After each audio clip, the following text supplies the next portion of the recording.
Polisi-polisi yang terlibat itu merupakan satu klik, satu grupnya yang dipilih dalam satu satgas itu. Jadi tidak seluruhnya. Ibu PC juga menjelaskan dalam pemeriksaan bahwa beliau adalah korban tindakan asusila atau kekerasan seksual dalam perkara ini dan telah dijelaskan klien kami secara konstruktif kepada penyidik. Nggak ada itu, yang ada Kuat dan Putri ketahuan lagi making love, ya kan, oleh Yosua. Yosua dikejar, makanya Putri buru-buru lapor ke Ricky supaya datang, si Kuat buru-buru lapor ke Sambo. Nggak mungkin dia melakukan sebejat itu. Bahkan sama bapak itu aja, sama Bapak Jenderal Ferdi Sambo itu dia sangat taat dan jujur. Dia dipercayakan, bahkan belanja aja untuk buat rumah tangga dia yang dipercayakan. Masa dia melakukan keji itu? Nggak mungkin lah. Dan pemeriksaan ini masih akan dilanjutkan.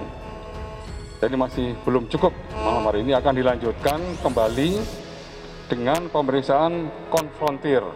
Berdasarkan laporan pemeriksaan yang telah dilakukan Tisus, maka didapatkan fakta-fakta dengan memperhatikan persesuaian alat bukti bahwa kronologis awal yang disampaikan bahwa terjadi pelecehan dan tembak-menembak di rumah dinas Duren 3 adalah tidak benar. Terdapat upaya merekayasa TKP sehingga seolah terjadi tembak-menembak.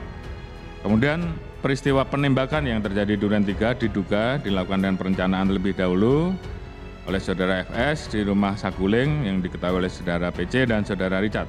3 pengakuan istri Ferdi Sambo bersama Brigadir J di kamar, Refli Harun dia malu.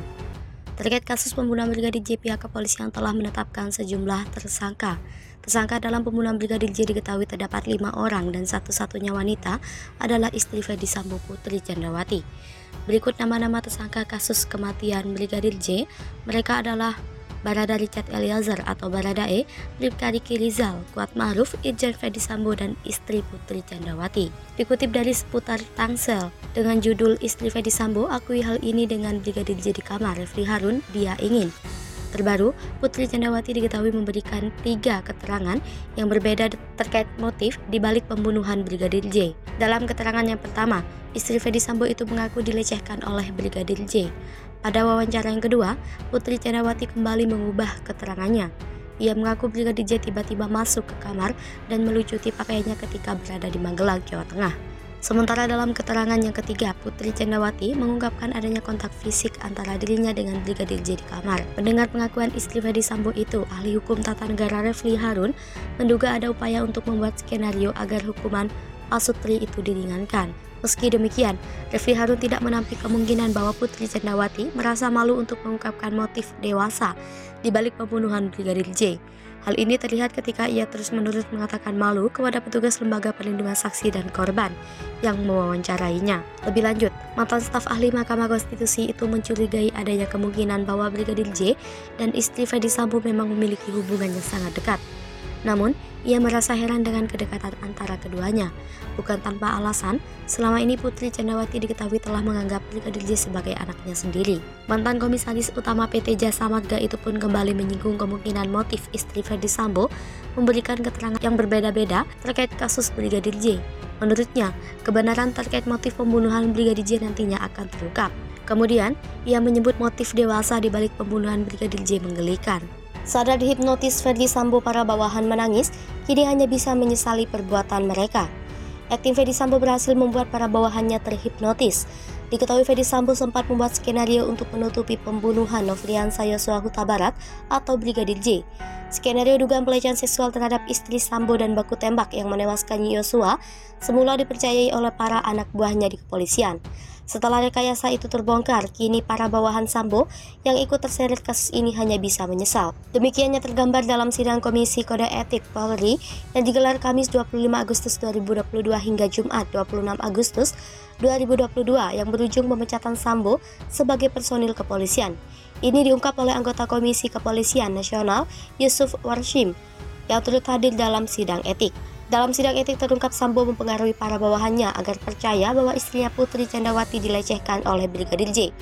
Mantan Kepala Divisi Profesi dan Pengamanan Polri itu bahkan menyinggung pangkat Jenderal Bintang 2 yang disandangnya. Ke para anak buahnya, Sambo juga mengandaikan bagaimana jika pelecehan itu terjadi pada keluarga mereka.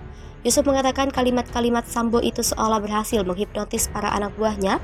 Akhirnya mereka pun percaya istri Sambo dilecehkan oleh Brigadir J. Sambo juga meyakinkan para bawahannya bahwa setelah pelecehan itu terjadi baku tembak antara Brigadir J dan Richard Eliezer atau Baradae di rumah dinas di Duren 3, Jakarta Selatan, Jumat 8 Juli 2022. Oleh Sambo, tembak-menembak itu disebut menewaskan Yosua. Rupanya, Sambo sempat memerintahkan bawahannya supaya mengumumkan ke publik bahwa Baradae merupakan penembak nomor 1. Skenario tersebut lagi-lagi dipercayai para anak buah Sambo yang salah satunya oleh Kombes Budi Herdi Susianto yang kala itu menjabat sebagai Kapolres Metro Jakarta Selatan. Di awal terungkapnya kasus ini, Budi bilang Brigadir J melepaskan 7 peluru dari pistolnya, namun tak satu pun mengenai Baradae. Sementara Baradae memuntahkan 5 peluru yang seluruhnya mengenai Brigadir J. Dalam sidang kode etik kemarin, para anak buah Sambo yang terseret kasus ini mengaku menyesal, beberapa bahkan menangis. Mereka merasa kecewa karena telah masuk dalam jebakan rekayasa Sambo. Namun, kata Yusuf, kala itu para personil kepolisian tersebut tak kuasa menolak perintah Sambo yang merupakan atasan mereka. Padahal, norma kode etik Polri telah mengatur bahwa anggota kepolisian harus menolak perintah atasan jika itu bertentangan dengan norma hukum, agama, dan susila. Namun, semua sudah terlanjur. Kini para bawahan Sambo itu hanya bisa menyesali perbuatan mereka. Sebagaimana diketahui, kasus kematian Brigadir J telah menyeret banyak nama, termasuk puluhan personil Polri. Hingga kini, total ada 34 polisi yang dicopot dari jabatannya dan dimutasi ke Yanma Polri. Beberapa di antaranya seperti mantan Kapolres Metro Jakarta Selatan, Kombes Budi Herdi Susianto, lalu mantan Kepala Biro Pengamanan Internal Divisi Propam Polri Brigjen Hendra Kurniawan. Ke-34 polisi tersebut diduga melanggar kode etik karena tidak profesional dalam menangani kasus kematian Brigadir Yosua. Kapolri Jenderal Tito Sigit Prabowo juga mengungkap sudah 97 polisi yang diperiksa terkait kasus ini. Kapolri sebelumnya menyampaikan tidak ada insiden baku tembak antara Baradae dengan Brigadir J di rumah Sambo sebagaimana narasi yang beredar di awal. Peristiwa sebenarnya Sambo memerintahkan Eliezer untuk menembak Yosua di rumah dinasnya di Duren 3, Jakarta Selatan, Jumat 8 Juli 2022. Yusuf Reza, anggota Kompolnas Yusuf Warshim, mengatakan Ferdi Sambo tidak membantah tuntutan Komisi Kode Etik. Setelahnya, dia menembakkan pistol milik Brigadir J ke dinding-dinding rumahnya supaya seolah terjadi tembak-menembak. Sejauh ini, telah ditetapkan 5 tersangka kasus kematian Brigadir J, yaitu Irjen Ferdi Sambo, Richard Eliezer atau Baradae, Ricky Rizal atau Bribka RR, Kuat Ma'ruf, dan istri Sambo yakni Putri Candrawati. Kelima tersangka disangkakan perbuatan pembunuhan berencana dan dijerat pasal 340 subsidiar, pasal 338, junto pasal 55, dan pasal 56 Kitab Undang-Undang Hukum Pidana. Ancaman pidananya maksimal hukuman mati, penjara seumur hidup atau penjara selama-lamanya 20 tahun. Dulu dikeroyok saat demo mahasiswa, Ade Armando sebut Irjen Ferdi Sambo seperti Kapolri bayangan, bahkan Kapolri pun takut dengannya. Dengan bisnis haram, Ferdi Sambo bangun jaringan sangat kuat di Polri. Masih ingat pegiat media sosial Ade Armando yang pernah dikeroyok saat demo mahasiswa, sekarang ikut berkomentar soal jaringan Irjen Ferdi Sambo. Irjen Ferdi Sambo adalah tersangka dalam kasus penembakan Brigadir J bersama istrinya Putri Candrawati. Ade Armando ikut buka suara mengenai sosok Irjen Ferdi Sambo yang disebut sebagai mafia. Dengan jelas Ade Armando menyebut Irjen Ferdi Sambo punya bisnis gelap.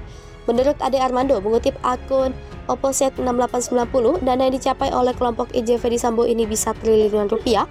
Lalu dibandingkan dengan para elit Polri dalam Satgasus Merah Putih, dikatakan Ade Armando kalau Opposite 6890 menyebut kalau Ferdi Sambo seperti Kapolri bayangan. Kini publik menunggu bagaimana kelanjutan kasus dari Brigadir J.